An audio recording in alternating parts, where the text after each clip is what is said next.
Triple IT ఆంధ్రప్రదేశ్కి సంబంధించి selection procedure ఎలా ఉంటుంది ఏంటని అయితే మార్నింగ్ అయితే ఒక వీడియో అయితే పోస్ట్ చేశాను 7:15కి. ఎవరైతే ఆ వీడియో చూడలేదో డీటెయిల్డ్గా అయితే ఎక్స్ప్లెయిన్ చేశాను. ఆ వీడియోని అయితే ఒకసారి చెక్ చేయండి. సెలక్షన్ మెథడ్ ఏంటి, ఎలిజిబిలిటీ క్రైటీరియా అండ్ రిజర్వేషన్స్ ఏంటి అని అయితే ఆల్రెడీ వీడియో చేశాను. ఈ రిజర్వేషన్స్కి సంబంధించి ఆల్రెడీ ఇప్పటికే 3 వీడియోస్ అయితే అయిపోయినాయి. దాని గురించి అయితే ఒకసారి మీరు చూడండి ఎవరైతే చూడలేదో. ఎలిజిబిలిటీ చెక్ చేసుకోండి, మీరు ఎలిజిబులా కాదా అనేది. ఇంకా స్పెషల్ రిజర్వేషన్స్ కూడా వీళ్ళు మెన్షన్ చేశారు, అవి కూడా ఒకసారి పాస్ చేసుకొని చెక్ చేసుకోండి. Okay fine.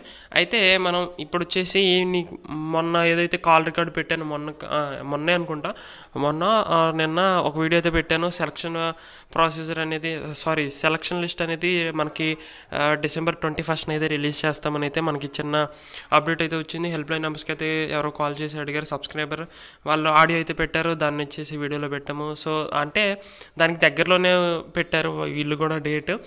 ఈ డేట్ వచ్చేసరికి మనకి December 24th అయితే వీళ్ళు మనకి ఒకసారి చదివి వినిపిస్తాను, ఒకసారి వినండి. Counselling will be done at both Nuzvid and RK valley campus simultaneously. ఇంకా the merit rank list of the candidates called for the counseling will be placed in the university website www.rgkt.in on 24/12/2020 December 24th అయితే మనకి merit list అయితే release చేస్తారు. So ఇక్కడ మనకి clarity వచ్చినట్టు, అంటే ఇది అఫీషియల్గా వచ్చింది కాబట్టి మనం దీన్ని కన్ఫర్మ్ చేసుకోవచ్చు. అంటే కాల్ రికార్డ్ అంటే కాల్ చేసి అడిగితే మనకి కొంత ఇన్ఫర్మేషన్ అనేది వస్తుంది. అంటే మనం 21st అనుకున్నాం, బట్ ఇక్కడ 24th అంటే 3 days డిలే అయితే అయింది. సో దీన్ని అందరూ గమనించండి. సో ఇంకా మనకి మనకి సీట్ వచ్చిందని మనకు ఎలా తెలుస్తుందంటే, RGKT is not responsible for the in case of it does not reach the candidates by the email or SMS message in any case. వీళ్ళు ఏంటంటే మ్యాక్సిమం మనకి సీట్ ఎలా వచ్చిందని ఎలా తెలుస్తుందంటే, ఫస్ట్ వాళ్ళు సెలక్షన్ లిస్ట్ అనేది రిలీజ్ చేస్తారు. సెలక్షన్ లిస్ట్ రిలీజ్ చేసిన తర్వాత కౌన్సిలింగ్కి రండి అని వాళ్ళు ఒక మెసేజ్ పెడతారు, లేకపోతే కాల్ అయితే చేసేవాళ్ళు ఇదివరకు. బట్ ఇప్పుడు కాల్ చేస్తామని అయితే ఎక్కడ మెన్షన్ చేయలేదు. బట్ వాళ్ళు కాల్ చేసే ఛాన్సెస్ అయితే తక్కువ, ఎందుకంటే క్యాంపస్లో స్టూడెంట్స్ ఎవరు లేరు కాబట్టి కొంచెం బర్డెన్ అనేది వాళ్ళ మీద పడుతుంది. ఇదివరకు స్టూడెంట్స్ ఉంటే స్టూడెంట్స్కి కొంత వర్క్ అనేది ఇచ్చేవాళ్ళు, కాల్స్ చేయడం, మెసేజెస్ చేయడం, చిన్న చిన్న వర్క్స్ అనేది స్టూడెంట్స్ కూడా చేసేవాళ్ళు అడ్మిషన్ ప్రొసీజర్లో.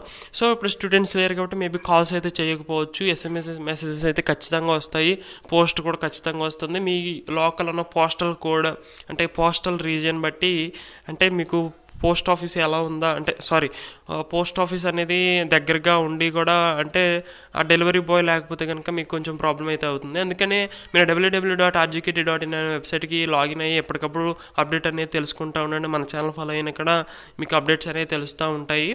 ఇంకా మనకి ఈ 2 waysలో అయితే మనకి తెలుస్తుంది అనమాట. ఒకటి, మీరు ఆ వెబ్సైట్ ఎప్పుడప్పుడు చెక్ చేసుకోవాలి. సెకండ్ వచ్చేసి మెసేజ్ చేస్తారు. ఈమెయిల్ అన్నది మనం ఎక్స్పెక్ట్ చేయలేము, మెసేజ్ చేస్తారు ఆర్ ఫోన్ కాల్ కూడా చేసే ఛాన్సెస్ అయితే ఉన్నాయి, బట్ తక్కువ ఛాన్సెస్ అయితే ఉన్నాయి. ఇంకా క్యాండిడేట్స్ కెన్ రిపోర్ట్. ఓకే, ఈ వీడియోలో అయితే ఇంతే. మ్యాక్సిమం నెక్స్ట్ వీడియో వచ్చేసి మనం ఏమేమి సర్టిఫికేట్స్ తీసుకెళ్ళాలి, ఎక్కడ రిపోర్ట్ చేయాలి ఏంటని అయితే నేను డీటెయిల్డ్గా అయితే చెప్తాను. ఇంకా మీరు www.rgkt.in అనే వెబ్సైట్ ఎప్పటికప్పుడు చెక్ చేసి అప్డేట్ ఇన్ఫో అయితే తెలుసుకోండి. ఓకే, ఇంకేమైనా డౌట్స్ ఉంటే కామెంట్ చేయండి, తప్పకుండా రిప్లై ఇస్తాను. Okay, thank you.